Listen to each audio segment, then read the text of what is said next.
नमस्कार दोस्तों, स्वागत है आपका यूट्यूब चैनल एबी टेक में। दोस्तों आज है 24 जुलाई और जान लेते हैं आज की महत्वपूर्ण खबरें जो आज के प्रमुख समाचार पत्रों पर छाई हुई हैं और आप लोगों के लिए बहुत ही इम्पोर्टेंट हैं। चलिए शुरुआत करते हैं आज के वीडियो की इस पहली खबर से। यहाँ पर अपडेट है LT ग्रेड भर्ती कला विषय को लेकर के। लिखा है गलत सूचना देना कला विषय के चयनितों को पड़ गया भारी। दोस्तों यहाँ पर बात कला की इसलिए हो रही है क्योंकि कला विषय के जो लगभग 400 अभ्यर्थी हैं वो बाहर हो रहे हैं।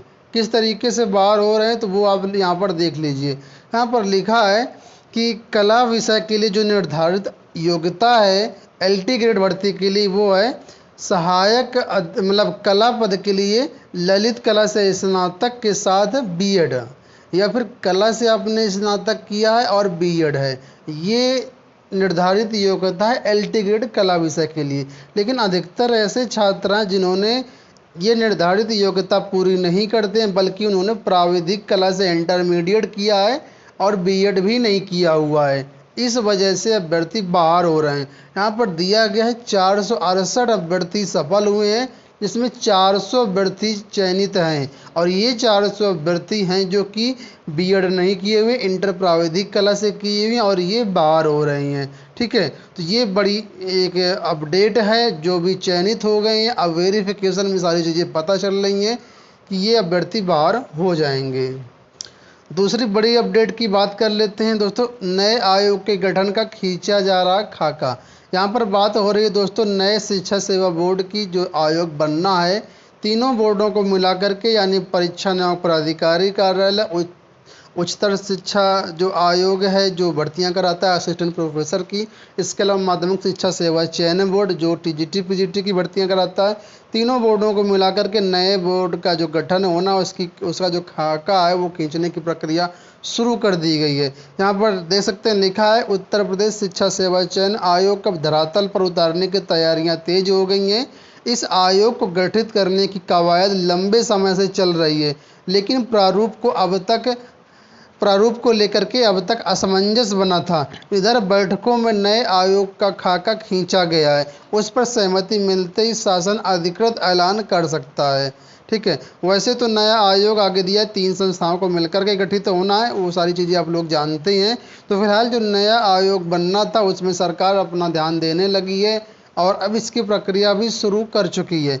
आपको बता दें अगर ये नया आयोग बन जाता है तो इसमें शिक्षकों की भर्ती प्रक्रिया पूरी तरीके से बदल जाएगी। इसका ऑफिशियल नोटिफिकेशन हम आपको दिखाते हैं, उसमें सारी चीज़ें आपको समझ में आ जाएंगी। हालांकि पेपर में यहाँ पर दी गई हैं फिर भी मैं आपको ऑफिशियल नोटिफिकेशन से दिखाता हूँ।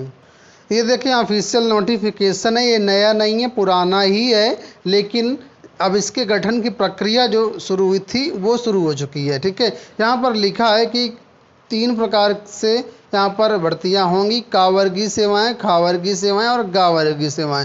जो माध्यमिक में TGT PGT की भर्तियाँ होती हैं प्रधानाचार्य प्रवक्ता LT ग्रेड की वो खावर्ग के अंतर्गत आएंगी। प्राइमरी की भर्तियाँ गावर्ग के अंतर्गत आएंगी और असिस्टेंट प्रोफेसर वगैरह की जो डिग्री कॉलेजों में भर्तियाँ होती हैं वो कावर्ग के अंतर्गत आएंगी। किस तरीके से भर्ती होंगी तो यहाँ पर इसके भी बारे में दिया गया है कि किस तरीके से भर्ती होगी। तो यहाँ पर सारी चीज़ें दी गई हैं। खा वर्ग में अगर देखें तो लिखा है खा वर्गों में जो भर्तियाँ होंगी उसमें विषय से संबंधित प्रश्न आएंगे, समान ज्ञान भी आएगा, साक्षात्कार भी होगा, इसके बाद मेरिट का निर्धारण होगा। ठीक है, अगर TGT PGT की बात कर लेते हैं तो वैसे तो TGT से इस बार इंटरव्यू हटा दिया गया, लेकिन अगर नया बोर्ड बन जाता है तो TGT में भी आपका इंटरव्यू होगा और उसके बाद ही यहाँ पर फाइनल मेरिट का निर्धारण किया जाएगा। अगर प्राइमरी की बात कर ले तो प्राइमरी में भी दोस्तों यहाँ पर देख सकते हैं ये प्राइमरी का दिया किस तरीके से यहाँ पर भर्ती होगी।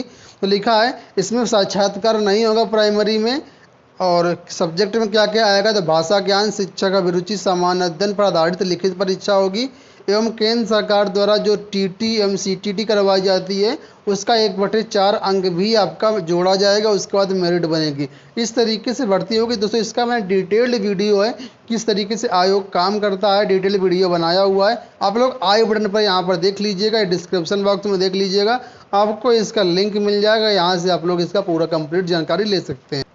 बात कर लेते हैं DLED प्रवेश की। तो दोस्तों DLED 2020 में जो प्रवेश होने हैं उसके लिए स्नातक के रिजल्ट का इंतजार किया जा रहा है।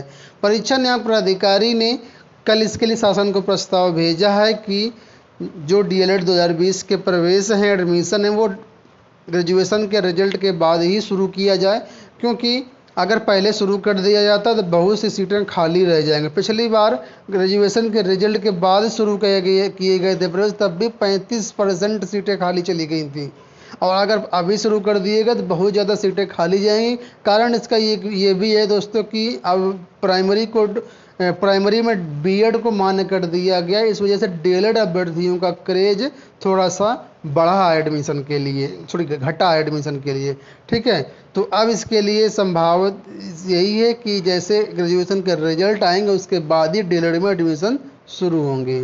इलाहाबाद हाई कोर्ट की बात कर लेते हैं। तो इलाहाबाद हाई कोर्ट में दोस्तों 27 तारीख से खुली अदालत में सुनवाई होगी। ठीक है, और इसके लिए यहाँ पर देख सकते हैं पूरा आदेश जारी किया गया है, और यहाँ पर लिखा है कि आज जो सुनवाई होगी वो चीफ जस्टिस ही करेंगे, केवल चीफ जस्टिस ही जरूरी मामलों की सुनवाई वीडियो कॉन्फ्रेंसिंग से करेंगे। और इसके अलावा 27 तारीख से दोनों तरीके से सुनवाई होगी, ओपन कोर्ट भी होगी और ऑनलाइन भी होगी।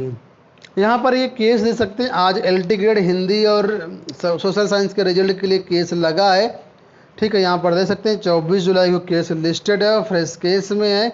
तो अब इसकी संभावना थोड़ा सा कम लग रही कि आज सुनवाई हो पाएगी या नहीं हो पाएगी, क्योंकि मैंने अभी आपको दिखाया कि आज चीफ जस्टिस ही सुनवाई करेंगे, और वो भी सिर्फ ज़रूरी मामलों की। तो जैसा कुछ अपडेट आएगा या सुनवाई होगी तो आपको शाम तक इसकी पूरी अपडेट दी जाएगी।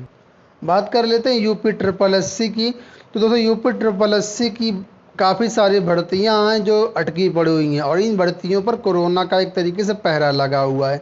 बात कर रहे हैं यहाँ पर हम लोग 12,000 पदों पर भर्तियों के बारे में। ये 12,000 पदों पर जो दोस्तों भर्तियां हैं, इन पर नियुक्तियां होनी हैं। एक भर्ती की बात नहीं है, यहाँ पर कई सारी भर्तियों को मिलाकर के 12,000 पद बताया जा रहा है, और इन पर भर्तियां होनी हैं। होने का मतलब है इनकी परीक्षाएं हो चुकी हैं, रिजल्ट का इंतज़ार किया जा रहा है, लेकिन फ़िलहाल अभी तक ये भर्तियां नहीं हो पा रही हैं क्योंकि कोरोना चल रहा है। और जो उत्तर प्रदेश अधीनस्थ सेवा चयन आयोग के अध्यक्ष हैं प्रवीर कुमार, उनका कहना है कि आयोग की परीक्षाओं में बैठने वालों की संख्या अधिक होती है, यानी लाखों में होती है। इन परीक्षाओं का आयोजन प्रशासन के सहयोग के बिना संभव नहीं है। प्रशासन की प्राथमिकता कोविड-19 की रोकथाम है। हमारी प्राथमिकता लंबित परीक्षाओं परिणामों को जारी करने की है। उम्मीद करते हैं कि जुलाई अंत तक हम 2-3 परीक्षाओं का परिणाम जारी कर सकेंगे। तो यूपी ट्रिपल एससी के जो लोग इंतजार कर रहे हैं रिजल्ट का, उनके लिए यही अपडेट है कि 2 से 3 रिजल्ट आपके जुलाई के अंत तक आ सकते हैं। हालांकि कौन से रिजल्ट आएंगे अभी इस पर कुछ भी स्पष्टीकरण यूपी ट्रिपल एससी ने नहीं दिया है। बात कर लेते हैं कोरोना अपडेट की। दोस्तों कोरोना की जो इस समय हालात हैं देश में बहुत ही चिंताजनक है। सबसे ज़्यादा केस 45,000 से ज़्यादा केस पिछले 24 घंटों में देखने को मिले। 1129 लोगों की मौत हो चुकी है। इसमें रिकॉर्ड और मौतें, मतलब केस और मौतें दोनों तरीके से रिकॉर्ड बनाए हैं। इस कोरोना ने यूपी में सर्वाधिक 2,529 नए केस देखने को सामने आए हैं। अब दोस्तों ये व्यवस्था हो गई है कि जिसके बिना लक्षण वाले मरीज हैं, यानी जिसके कोई भी विशेष लक्षण नहीं है, उनको आज से होम आइसोलेशन की सुविधा मिलेगी, यानी घर पर ही रह करके उनका इलाज होगा। रैपिड रिस्पांस टीम घर जाकर के देखेगी व्यवस्था। फिर मिलेगी अनुमति। शहरी व ग्रामीण क्षेत्रों के लिए गठित की गई है 43 टीमें। तो दोस्तों अब कुल मिलाकर के घर पर ही इलाज होगा, क्योंकि इतना ज़्यादा पेशेंट बढ़ता जा रहा है, अस्पतालों में भी जगह नहीं है। तो सरकार चाहती है अब घर पर ही रहकर इनका इलाज किया जाए। घर पर इलाज तभी संभव हो पाएगा जब आप 8 सवालों के जवाब देंगे। 8 सवालों के जवाब के आधार पर तय होगा होम आइसोलेशन। ठीक है, कौन कौन से सवाल हैं तो ये देख लीजिए, सवालों की लिस्ट है। पहला सवाल ये है कि संक्रमित के घर में कितने कमरे हैं, कितने बाथरूम व शौचालय हैं, संक्रमित के घर में कुल कितने सदस्य हैं, इसमें से 60 साल या उससे अधिक की उम्र कितने लोग हैं, इससे ज़्यादा उम्र के 10 वर्ष या उससे कम की उम्र के कितने सदस्य हैं, संक्रमित व्यक्ति के साथ केयर गिवर के रूप में कौन रहेगा। केयर गिवर का मतलब होता है देखभाल करने वाला।